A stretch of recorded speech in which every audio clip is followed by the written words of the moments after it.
Good morning, everyone. Welcome in to Parent Power Hour. Here we are. It is 10:03 a.m. on Wednesday here in Dallas. This is episode 28 of Parent Power Hour. We come here so we can better ourselves, to give some time set aside to improve ourselves, to look at our lives, to look at how we can better ourselves so that we can better serve those around us that we love, whether that means our families or people on the teams that we work with, or maybe the children that we teach. Yes, the title is Parent Power Hour, but please also know that the stuff that we dig into here is for all of us. And for parents, it means you can take some tools, and it's that whole oxygen mask idea, right? That you take care of yourself, put on your own oxygen mask first, so that then you can take care of others around you. And for those of us who don't have children that are in our lives as far as a parenting role, you may be a teacher, you may be someone who is looking at how you can better yourself to be someone that you want to be. And that is most of the reason why we are here together, or all of those things all together at once. Today here on NewMinds.tv, we are in the middle of our Earth Week celebration. And if you're a parent and you haven't checked it out yet, especially right now, oh my goodness, like there's so many amazing things going on. Today is April 22nd, if you're watching this recorded. Today is the 50th anniversary of our Earth Day celebration. I even saw some really cool pictures of the very first one ever, of people having a sit-in in Philadelphia, and it was really interesting to know. First of all, I had no idea it had been around for 50 years. Hadn't really ever thought about how long it had been around, but the other cool thing that we're doing here at NewMinds.tv is a 24-hour long cardboard challenge. While here in Dallas it's 10 a.m., there's actually been people participating in the cardboard challenge for the past 15 hours. No, not through the night here in Dallas, but instead through some partners that we have on the other side of the world, that in Vietnam and in Lebanon. And now here we are, and we're finishing up our end of the day. Our position on Earth is set up so that we have most of the day today that we can finish up this 24 hours of a cardboard challenge that we have. So if you're a parent, please go check that out. If you've got kiddos, I mean, hey, even if it's just for you, if you don't have kiddos, we have some really cool challenges out there for you to make some cool stuff out of. And it doesn't have to just be cardboard. It could be any kind of recycling, repurposing material. NewMinds.tv/Earth Day 2020. Be sure to go check it out. And then, of course, also post any pictures of your creations, whether it's an arcade game or something beautiful. Tag us in it and use the hashtag 24 Earth Day Challenge, and that'll continue to add to this 24-hour experience that has been really awesome to witness and see. So here we are in Parent Power Hour, and we're spending our time this week unpacking in a very high level view, because it's a pretty deep concept, so many deep concepts that are in this book. But as you have probably seen in the title, we are unpacking the Rising Strong process. And it's this book that has been, The Rising Strong is a book written by Brené Brown, as you can see, and it's so fitting for our group here because it is about the ability to reset.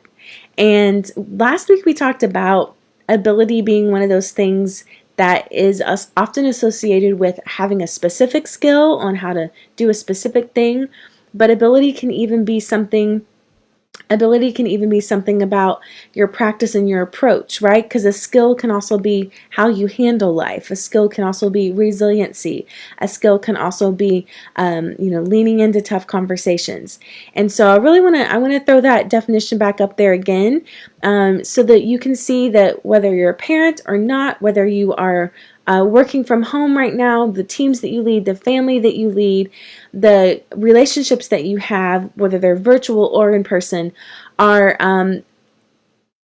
going to be better, are going to be enhanced, because you will be in the practice of rising strong throughout these 10 steps. What you're seeing here is a bit of an overview. And we actually will be getting into this today. But before we do that, let's do a quick review of those 10 steps. So on Monday, we talked about Rising Strong 1 and 2, which is that if we're brave enough, often enough, we will fall. This is the physics of vulnerability. I would even add to that that's life. That when you're learning and growing and changing, you fall, because you fall and failure, right? Falling also a lot of times is associated or can also be relabeled with the word failure. And so we really dug into that. I'm not going to recap all of it. It's the hardest part about these recaps is me not going in super, super deep.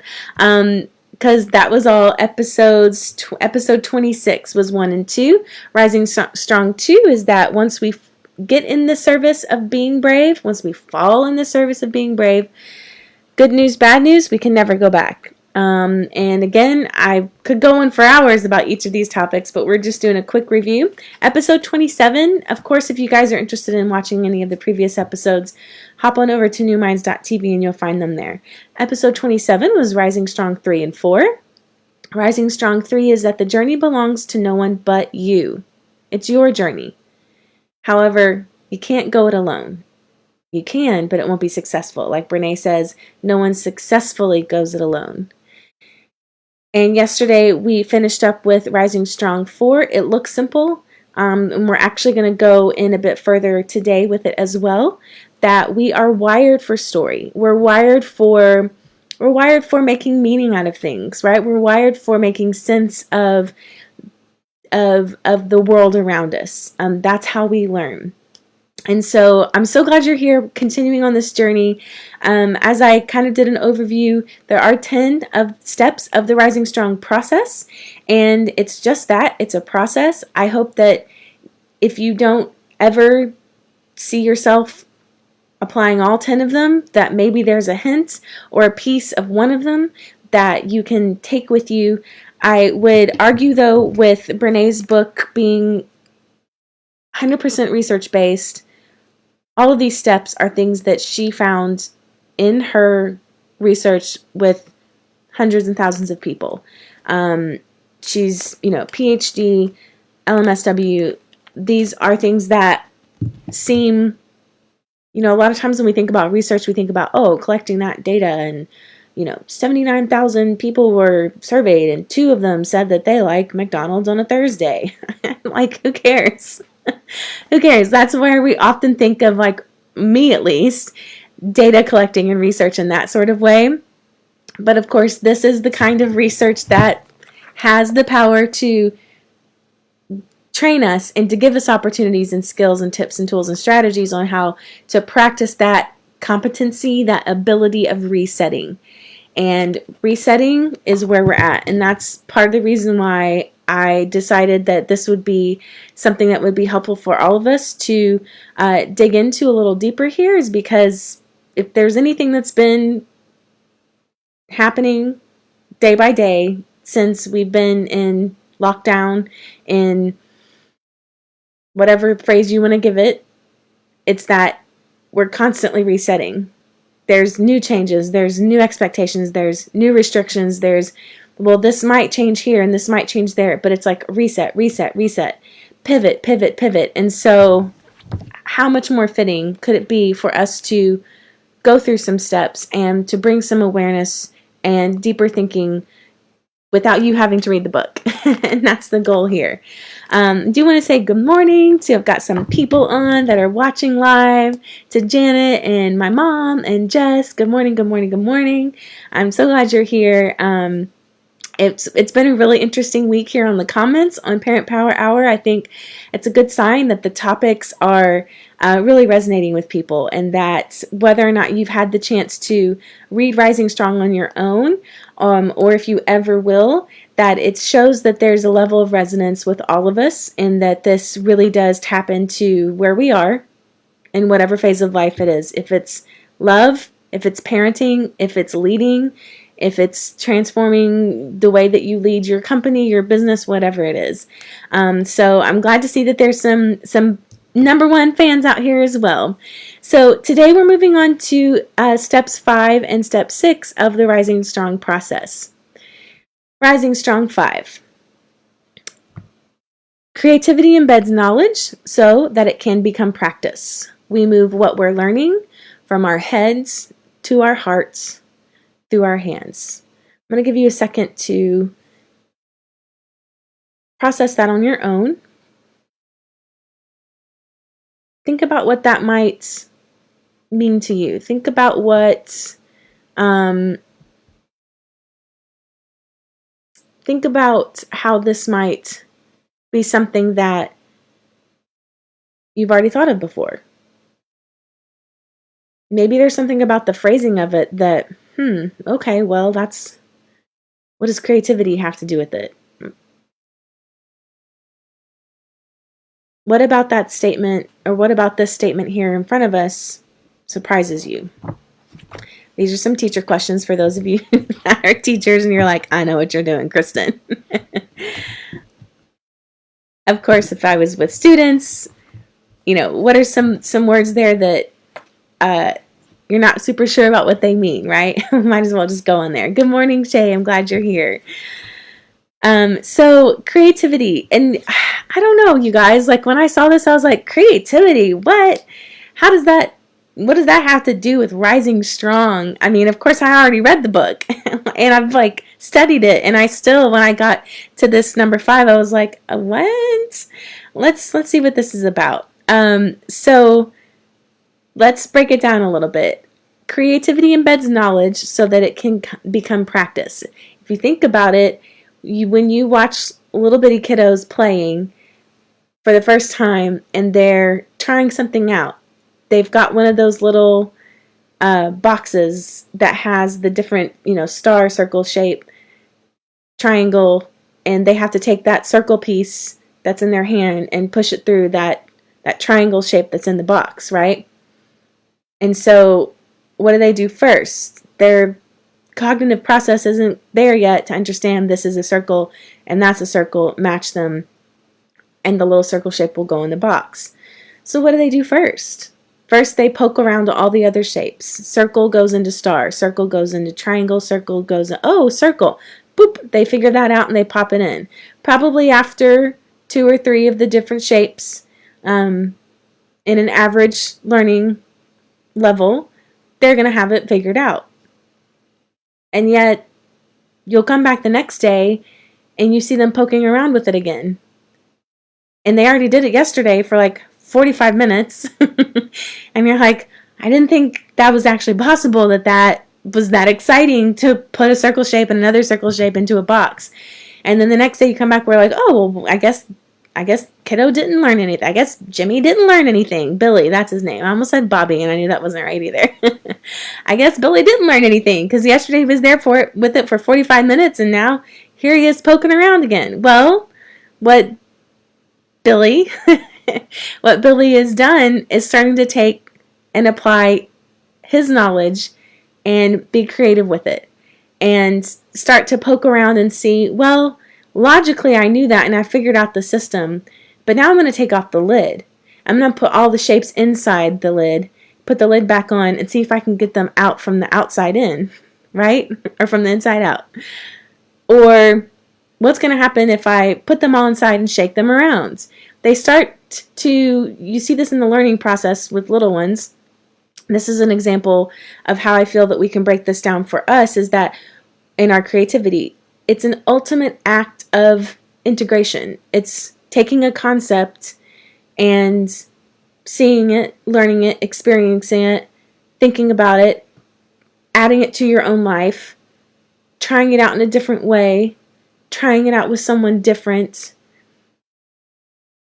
completely forgetting about it, coming back to it if you like. That's integration. That's where you're actually exercising creativity. And where this ties into the Rising Strong process is that, as Brené says in her research, one of the most common questions she gets, whether it's from her students as she teaches at the University of Houston, social work studies and social theory and all kinds of things like that, but also in, her TED Talks and other self-development spaces, the number one question that she gets asked more than any other is, okay, so how do I take what I'm learning about myself and actually change how I'm living?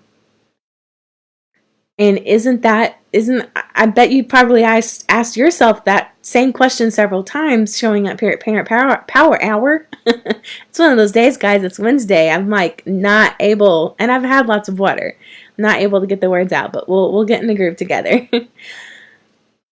You probably have asked yourself that several times, like, great, I'm learning all this cool stuff. That's awesome. So how do I actually change my life? Thanks. Can you just come on in and just take away that thing that I didn't want to deal with anymore, or that thing that's already been nagging at me, or that old feeling of whatever it was that I started this whole, lockdown thing with, and here I am, and I'm trying, Kristen, I'm trying to get in the frame with you, and in this pretend world where you said in 3 more weeks the lift's going to happen. I'm not predicting things, guys. What I've done is, if you're just joining us or for the first time you're checking in on this part of our conversation, what I've done for the past week and a half is invite you to, in a pretend world, if we were to move out of lockdown, if we were to move into the lift in 3 weeks, what are we doing to prepare for that change? Because we're in change motion. We are in resetting and pivoting. Good morning. Natalie's here. Yay. We got a solid crew in this morning. Lots of powerful women. That's why I did that. So here we are, and we're constantly in this pivoting and this changing. And so you're leaning into it, and you're probably asking yourself, great, but how do I take this and actually change my life? And that's where this creativity comes in. That's where having this knowledge of, yesterday we talked about, if you know better, you do better. And so when you start doing better, that means you're practicing it. You're putting it out there. You're starting to move from what these general topics or these scenario-based situations that I'm throwing at you daily here into letting it sit in your heart, into letting it move into from that knowledge space to your heart space to your hands. Because what we know, we feel, and what we feel, we can do. What we know in our heads, and that's not Brené, like this is me interpreting what this means for us. Thanks, she says. Natalie says, love the background. I just took it up a notch this week. What we know, we feel in our hearts, right? The things that we're taking in, the ways that we are looking at, okay, this is the kind of way I know is best for me to talk to my children. This is the way I know it's best for me to have a tough conversation with someone that I love, that I'm in a relationship with. This is what I know about giving myself space and time. This is what we've talked about this conceptually in Parent Power Hour, and I've read about it in the books, and I listen to this podcast, and I know that it's in my brain. Then we start to feel it in our hearts. Then we start to add meaning to that. We talked about that way long time ago, and I'm going to say the second week of our episodes here, about how what feeling is an identification of an emotion. Emotion is, we have control over emotion, but we actually have control over how we define that feeling of the emotion. Emotional responses are something we don't. That's human nature, that's physiology, that's, brain connection and responding. Think about the basic human experience of fight or flight, of grief, of like you don't, of love, of memories of things you don't control when that happens. You're, driving, back when we all used to be able to go places, like if I walked past someone in the mall that smelled like, an ex-boyfriend's cologne, like I actually have like a bing, like emotional response, because I'm like, oh my gosh, that reminds me of that guy in college. That's a physical, emotional response to something that I didn't really plan on. But what I can plan on is my feeling about that. And that's our connection here, is that what we understand is that we can learn how to rise strong. We can learn this knowledge and put it into our hearts and act it out with our hands. But it's only a rumor, as this quote says here, knowledge is only a rumor until it lives in the muscle. What we understand and learn about rising strong is only rumor until we live it, until we integrate it into our lives and through some form of creativity. And so that's where that creativity piece comes from, is that what you're doing is you're finding the ways that rising strong, that having those tough conversations, that finding your own path and sharing your path with others, like we talked about yesterday. Practicing perseverance and resilience.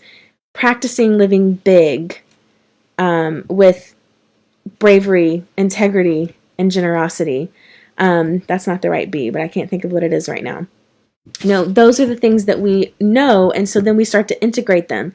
And integrating means that we're paying attention to our experiences that we're having as we've learned this new thing, and we're going throughout our day, or we get off of listening to, if you're just plugged in here and you're not even watching me, or maybe you are watching me, and you move out throughout your day. That means that you have these thoughts, these knowledges in your head, and that means that you're starting to make some connections about the experience that you have for the rest of the day, if you're still have the rest of your day here. If you're on the other side of the world, like some of our viewers are, your day's finishing up. And so you're still laying in bed at night and you're thinking about, okay, well, I'm listening to what she's saying. I think you guys get the idea here on this point. I won't belabor it. Another interesting point that Brené makes is that integrating means, that one of the definitions of integrating means to make whole, to put it together, to make those connections, to understand. And the opposite of making whole and making those connections is disconnect. If we disconnect from our experiences, we can't make them whole. If we disconnect from the feelings that we want to avoid, hello, that's me. I don't want to feel X, Y, and Z, so I'm just going to disconnect from it. I'm procrastinator, ignore, like you put all the label, avoider, you can put all those labels on it that you want to put on it. But really what I'm doing is I'm disconnecting from the actual feeling in it, right? Like we've talked about yesterday also, if you don't feel it out, you are going to act it out. So when we feel it out, we figure it out. And when we figure it out, we're less likely to act it out if it's that negative thing. And if it's that positive thing of that vision and that deep connection to who you know that you are, who you feel in your sense of your being, of this is important to me, and we have decided as parents that this is the way that we parent. And if you are experiencing that disconnect, you feel it right away. I mean, we all do. So there are times when some of our experiences or interactions that we have are disconnected, and we feel it, and we're like, ugh, that didn't feel good at all. And if you connect with that, then you're integrating it, and you have the chance to learn through it because you're feeling through it. And yes, Natalie says, feel it out. Feel it out so you don't act it out, right? Integrating means making whole, and the opposite of that is disconnecting. And that's where our stories come from. That's why when we start to lean into, why did I react that way? Why did I run the complete opposite direction from that conversation that I know that I can have? Why did I snap really quick at my girlfriend for saying whatever she said to me, right? When we start trying to ask that question, what we're doing is we're getting curious about our own thoughts, and we can start to capture that story that we're telling ourselves, because what we can do is we start to connect that meeting, and we start to learn from that meeting, and learning from it means that we're connecting to it. I'm looking at my notes a lot, I realize, but I'm doing that to stay clear, because it's multifaceted, and it's also so powerful. I don't want to miss any steps with you on this one, because how we tell our stories is that creative part, right? I'm going to flip you back again, and that creativity embeds the knowledge so that it can become practice. That we move what we're learning from our heads to our hearts and through our own hands. And that connection of how we interpret things, that integration, comes from those stories that we end up telling ourselves. You can call that self-talk. You can call that making meaning in your head. You can call that the reality that you're living in your head. And we all know about that self-talk, positive and negative. We all know about that reality. And this is one of the more powerful, they're all powerful. I'm going to say that about every single one. So just know that. I think you guys probably already know that about this whole process. And we're halfway through the process. And this telling ourselves a story, so much research that Brené has, and I'm going to share with you how she also has a colleague at University of Texas at Austin who wrote this book called Writing to Heal. And James Pennebaker, I believe is how you might pronounce his name, but he's done some of the most important and fascinating and deep research on the power of expressive writing as a healing process. And this is making that connection between that story that we tell ourselves, because what Brené recommends is that we go through this SFD. And it's all adults here, right? If not, go ahead and muffle the kids or mute or put the earbuds in. SFD, shitty first draft.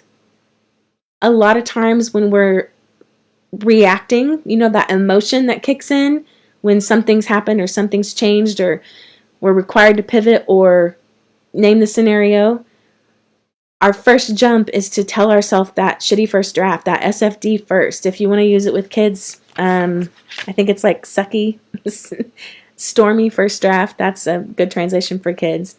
And it's one of the most powerful ways that we can capture our stories, and writing it down especially. Verbalizing it is helpful.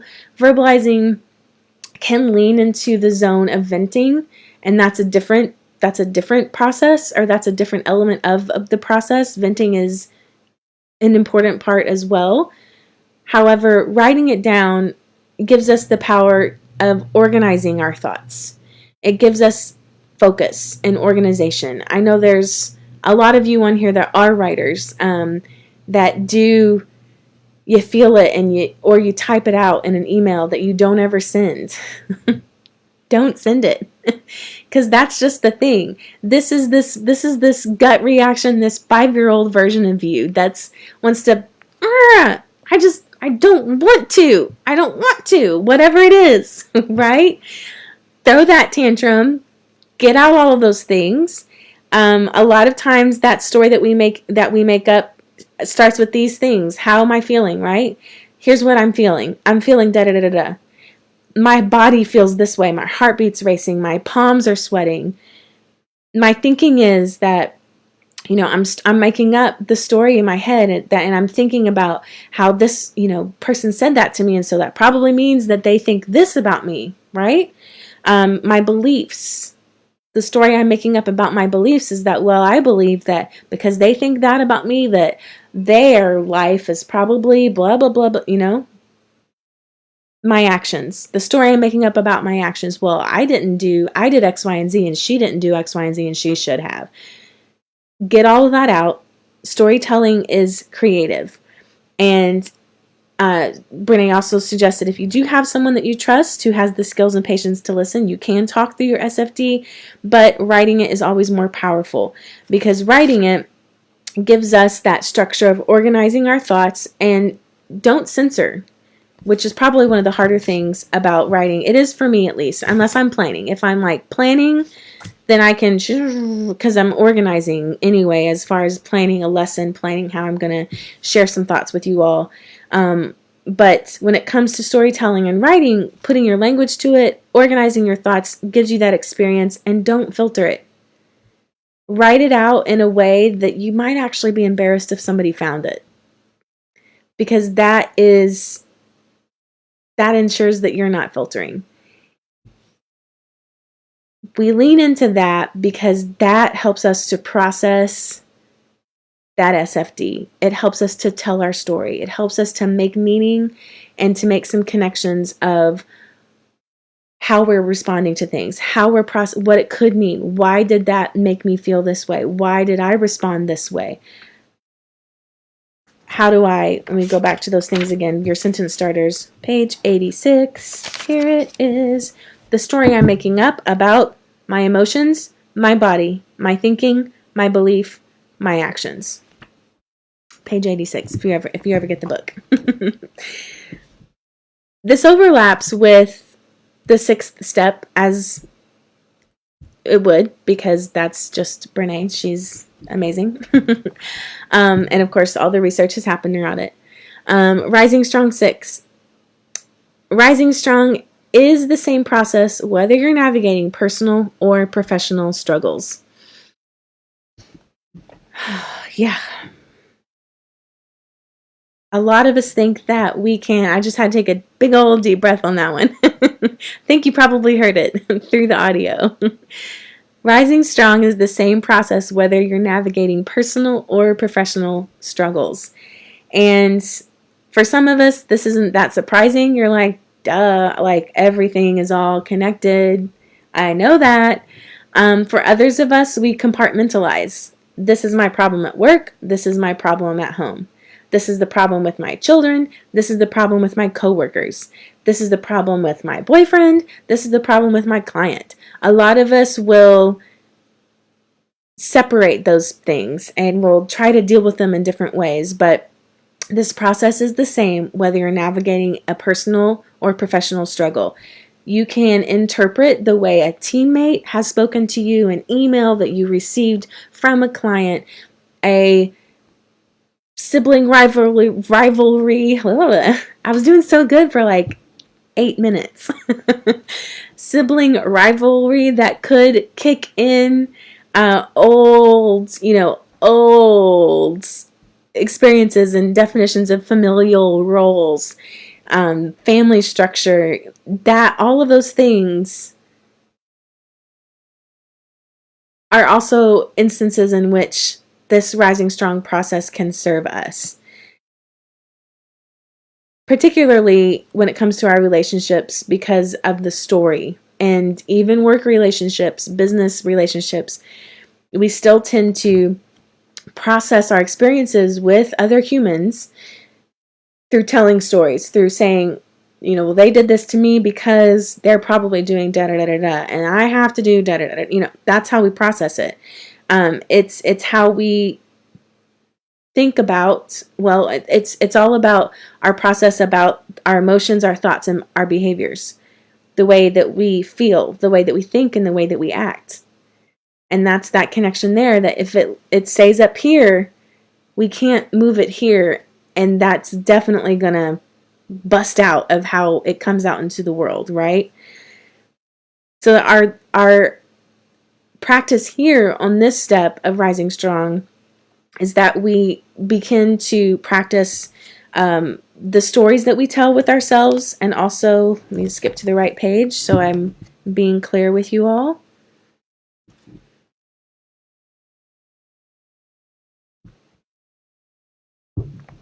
When we're thinking about and feeling and acting in our relationships, that comes with this curiosity, staying curious. When I first heard about that, I was like, do I have to be curious? Like, I also have a little bit of a negative association with people saying, well, I wonder I wonder, because it can be in certain situations and circumstances, it can be very disingenuine. I don't know if that's a word, but it can be very opposite of genuine. Well, I don't know. I don't know, Billy. I wonder, why did you decide to throw that crayon across the room? I wonder. Uh, that's not the right strategy for Billy at that minute. Or, I don't know. I wonder, Billy, I wonder why it's hard for you to show up to the Zoom class on time. I wonder. That's not an I wonder. That's you trying to pigeonhole Billy into doing what's expected instead of supporting Billy through the process of whatever's missing from him not showing up on time. You can tell I have some past experience with this, with being the receiver of that, because there's nothing worse than someone coming at you in a relationship or in a social interaction than this lack of true curiosity. The key here is to stay curious about your own self. About your own self. Fill in the blank with that word that I wanted to put in there. I already said one cuss word. I can't say another one. Staying curious about your own self, about why you may have interacted with that person and why that thing is a struggle for you, and why is it so hard for me to hear people be so fake about their concern about me. Like, I have to be curious about myself there, and that means identifying the way I'm feeling, what I'm thinking, and the way I'm acting. And moving into that really requires courage. To be curious about ourselves is to lean into that vulnerability. If you've seen or heard any of Brené Brown's talks, she's always talking about leaning into it. You don't jump into vulnerability. You don't jump into courage. It's a process. And so I went ahead and put up for you as well what she calls her 7 elements of trust. And they spell out the word braving, BRAVING. And it reminds us that trusting ourselves or other people is something that takes vulnerability and courage. It takes boundaries, which we've talked about here on Parent Power Hour. I believe it was episode 26. It takes reliability, consistently working on yourself, consistently taking your integration of the concepts that you've heard or that you've learned and integrating them. Accountability, sharing your stories with the people that you know that are safe enough for you to experience that with. Vault, we'll go to that on another day, but you know that you don't share information or experiences that are not yours to share. We'll go ahead and go into it for a second now. I changed my mind. That, I need to know that my confidences are kept and that you're not sharing with me any information about other people that also should be confidential. Integrity, that you choose courage over comfort, that you choose what is right over fun, fast, or easy, that you choose to practice your values rather than simply professing them. Can I get an amen on a Wednesday? Non-judgment. And we talked about this yesterday. We didn't call it non-judgment yesterday, but we talked about asking for what you need.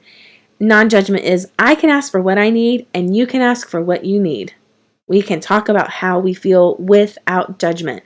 And generosity. We also talked about that on episode 26. That's that part of that living big, that you extend the most generous interpretation possible to the intentions, words, and actions of others. These things serve us most wholly when they are all in connection, in synergy, in centeredness. I don't want to say balance because can't balance 7 things, but I think you get the concept there.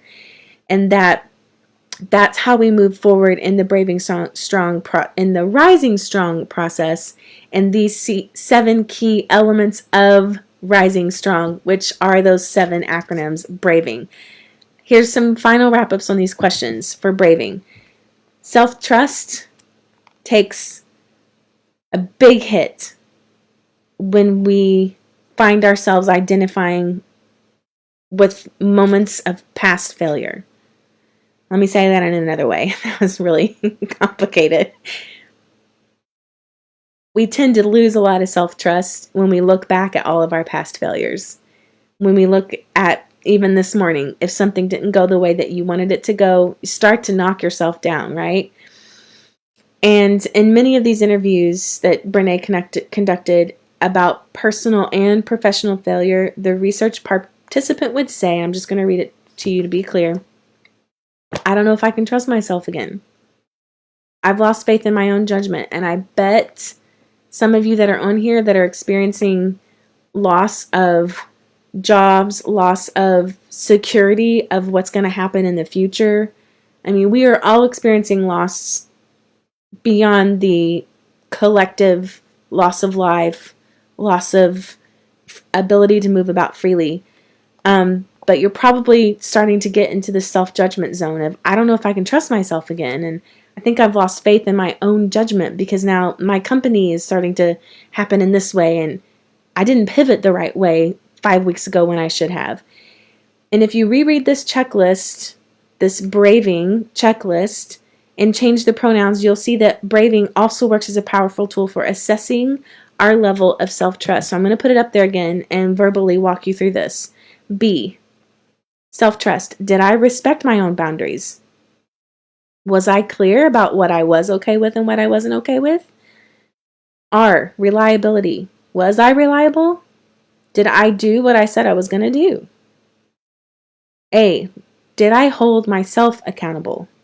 V, did I respect the vault and share appropriately? I, did I act from my integrity? Did I choose courage over comfort? Did I choose what was right over what was fast, fun, or easy? Did I choose to live into my values instead of just simply talking about them? N, did I ask for what I needed? That non-judgment. Was I non-judgmental about myself? About asking for help when I needed help? G, was I generous towards myself? I almost just ripped the record out on this one when that's all of that is really a whole other 30-minute episode, isn't it? I know it is. I know it is. And I probably should have divided this chunk of Rising Strong 5 and 6 into 2 different episodes, but live with those. Live with those. I'm going to put them up again so that screenshot it if you have to. Page 200 if you happen to pick up the book. But think about this moment in this experience that we're having here in lockdown, in our relationships, on our teams, in our families, with those that we love and lead, and how you're handling that as far as your self-trust. I don't know who this was for today. I don't know who this resonated with, but I do know that when we are in this process together, that we are being more courageous and, ooh, yes, let me find it. Oh, the quote. I'm not even going to try to rephrase it because I know I'd mess it up. I wrote it down the other day, but it's in my other place where I keep all my little notes. There's nothing more intimidating. I'm just going to make you wait. I mean, you're just going to, because it's that good for what I was just about to say. Yes, I am flipping through pages. Oh, come on, Kristen.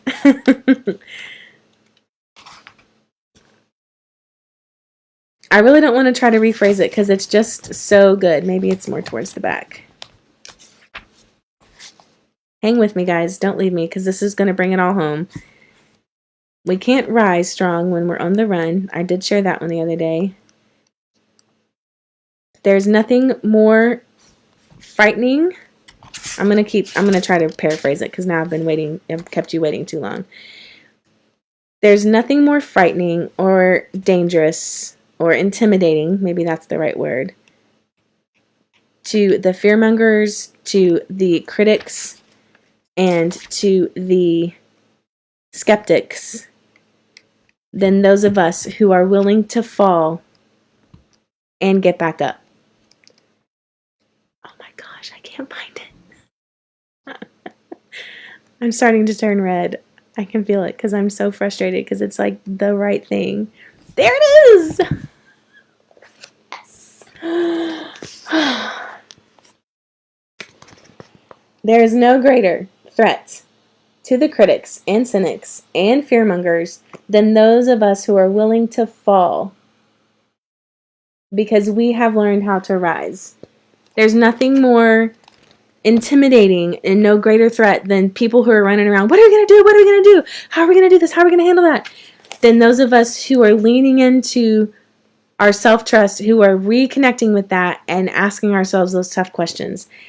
Thank you for your patience. That was probably the most painful 87 seconds of my Parent Power Hour career right here in front of me.